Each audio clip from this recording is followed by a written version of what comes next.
29/5/2024 રોજ કતારગામ ઝોન સુરત મહાનગરપાલિકાના હદ વિસ્તારમાં નાસિરનગર ઝુંપડપટ્ટી એક નોટિફાઈડ સ્લમ છે.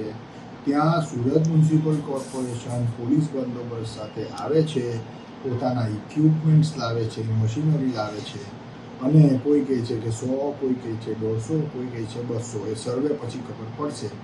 પણ આટલા મકાનોનું ગેરકાયદેસર without following any mandatory provision of law demolish કરી નાખ્યા મકાનો. પછી ખબર પડી આ લોકોને કે આ જે સ્ટાફ હતો તે સેન્ટ્રલ ઝોનનો હતો, એટલે એ લોકોએ ડિસઓન કરી દીધું કે ના અમે નથી કર્યું, ફરી ગયા. પણ વિડીયો ફૂટેજને બધી વસ્તુ છે.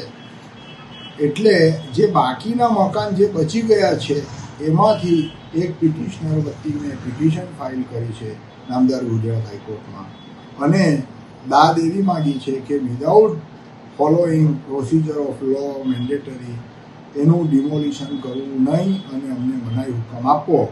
વત્તા જે ગેરકાયદેસર રીતે મકાનો તોડી પાડ્યા છે એના માટે સુરતની ચીફ જ્યુડિશિયલ મેજિસ્ટ્રેટ સાહેબની કોર્ટમાં એક ફોજદારી અરજી અમે કરીને FIR રજીસ્ટર કરાવવા માટેની દાદ માંગીશું.